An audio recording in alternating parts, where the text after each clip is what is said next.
Wait guys Saglit po Ako hindi ko pala ito na charge. Sandali guys Charge ko lang yung aking cellphone. Hindi ko pala na-charge yung cellphone ko. Aalis pa naman ako mamaya. Tapos hindi ko na-charge yung cellphone ko.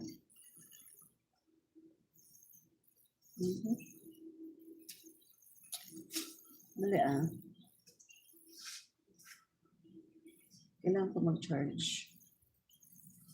Kailangan ko mag-charge.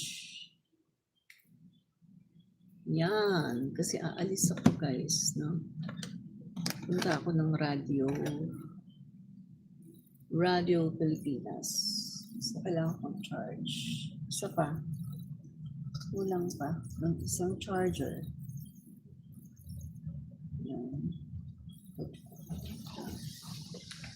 Dali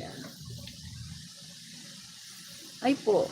Yan. Edwin Porvido. Hi po. Hi din po sa inyo. Yan. Okay. Yan. Okay. Mamaya ako na i-charge yung isa. Yan.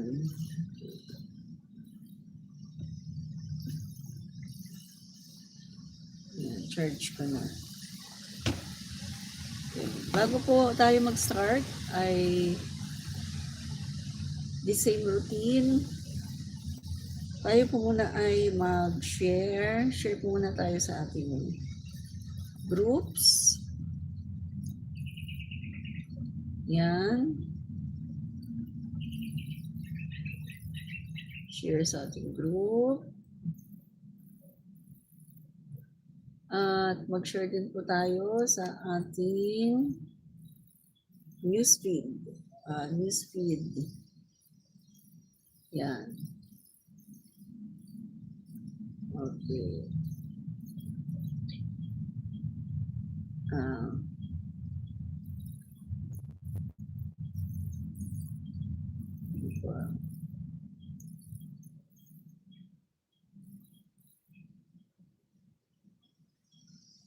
Okay.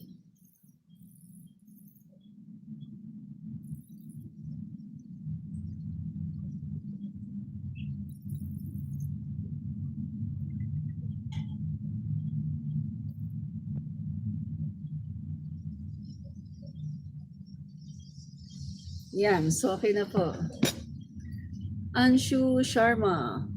Yan, maraming po salamat sa panonood, no? At kay Edwin Provido, maraming pong salamat, no? So, yan, start po tayo guys, no? Sa atin pong live. Yan. So, yan. So, yung ating nga pong topic ngayon ay ito, no? DDS, Hiding in Marcos Bagong Pilipinas. Saglit patayin ko lang yung face tracker. Yan. Okay, nakapatay na ang face tracker. Kasi kanina galaw ng galaw Sinusundan yung mukha ko Yan. Okay, so nakapatay na po ang face tracker natin. Hindi na siya sumusunod.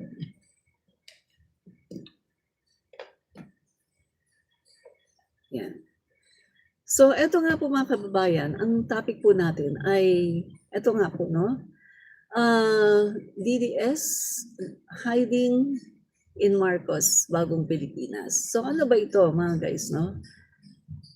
Hindi naman po masama ang mag-ambisyon, di ba? Kasi ang ambisyon po natin, yan po yung ating driving force para tayo ay magpursige sa ating gusto, no, na mangyari sa buhay natin.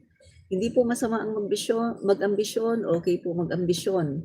Dahil lahat naman po ng tao, meron po tayong karapatan na mag-ambisyon. Pero minsan po may mga ambisyon na nakakasira. Unang-una, sa sarili mo at sa ibang tao. Ano po yung ambisyon na yun na sinasabi ko?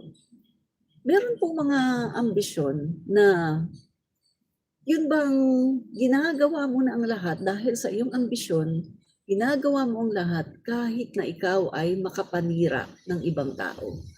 At ginagawa mo ang lahat para umangat ka, marating mo ang iyong ambisyon kahit na meron kang mga sinasagasaang tao.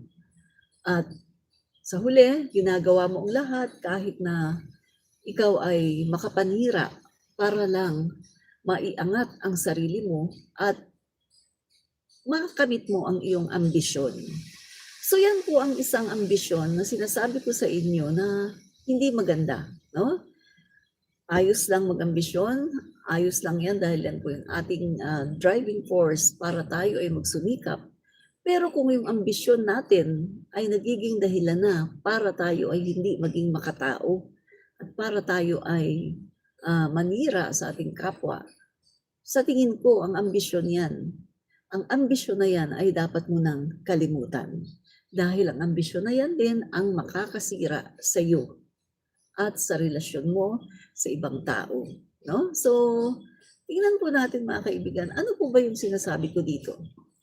Meron po kasing mga Duterte loyalists or let's say DDS, Duterte diehard supporters na nagtatago bilang loyalists, no? Sa Marcos administration, bagong Pilipinas.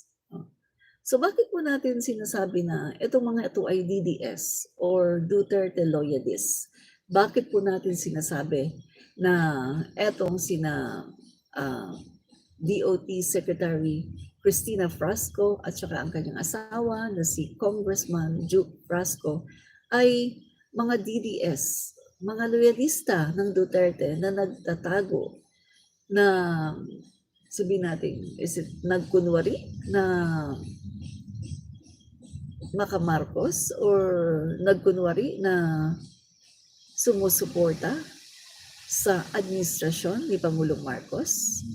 So ito po ay hindi pagbibintang, kundi ito po ay ating tinatanong mga kaibigan. No? Katanungan po ito dahil po sa nangyayari ngayon, no? Na medyo, or hindi medyo, kundi talagang lumabas na, no? Lumabas na yung ginawa ni Duke Frasco na mukhang kinalabanan niya talaga ang administrasyon ng Pangulong Marcos.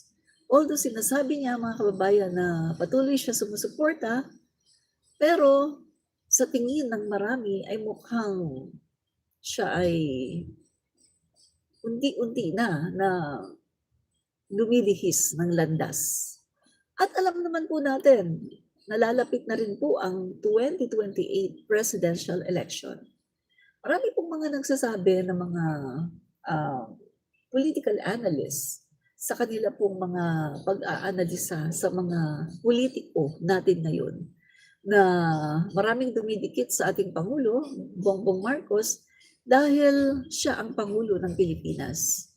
Pero pagdating na, ang malapit na ang 2028, diyan makikita na ang pagbabaliktaran, pagbabalimbing at pagpapalit ng kulay ng ating mga politiko at pagbalik sa kanilang unang minamahal, di ba? Or let's say pagbalik doon sa kanilang talagang kanilang gusto, no? Yung kung saan sila loyal, babalik sila, no? So ibig ko po sabihin, itong mga politiko na to na nakakabit ngayon sa ating Pangulong Marcos na sumisiksik ngayon sa Marcos administration at nagpapanggap di umano na mga sumusuporta, na loyalista or whatsoever, pagdating po ng malapit na po ang 2028 election, magkakasan yan at marami po dyan ay magpapakita na ng totoong kulay at tatawid na po yan sa kabila. Alam niyo na, di ba? Kay Sara Duterte, no? So, eto po mga kaibigan, tingnan po natin Okay. Si Cristina Frasco, mga kaibigan, ay official spokesperson, no, ni Vice President Sara Duterte nung siya ay tumatakbo sa pangalawang pangulo. Ito po, mga kaibigan, ay nakita, no, ng taong bayan kung gaano sila ka-close. Si Cristina Frasco po ay dating mayor ng Liloan, Cebu, at siya po ay kinuha ni VP Sara Duterte as a spokesperson. At ito naman po ay kanyang malugod na tinanggap, no? Na pinasalamatan niya si Vice President Sara Duterte para sa kanyang appointment, no? Na ginawa siyang spokesperson nito sa panahon ng kampanyahan. No?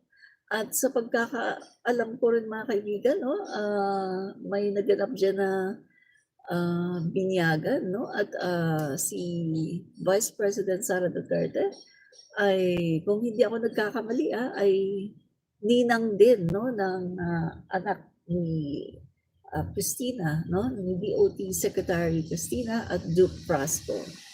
So, yan po, mga kaibigan, no, tingnan natin, ito po. Ito po, mga kaibigan, Cristina Garcia Frasco, Mayor of Liloan Town in Northern Cebu, daughter of Cebu Governor Gwendolyn Garcia, will serve as spokesperson of Sara Duterte. Garcia Frasco herself confirmed in Facebook post on Saturday, July.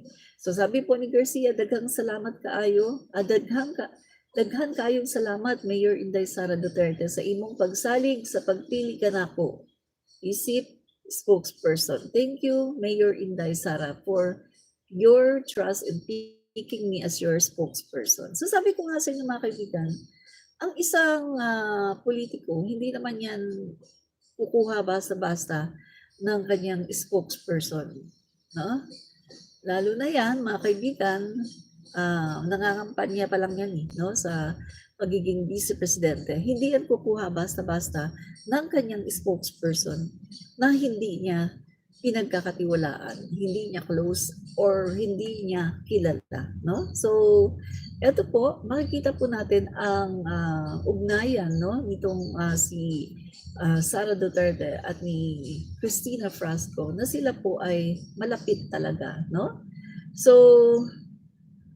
pangalawa, mga kaibigan, ito po, itong ginagawa ngayon, no, ng mag-asawang ito, si Cristina Frasco at saka si Duke Frasco, ay mukhang nakikita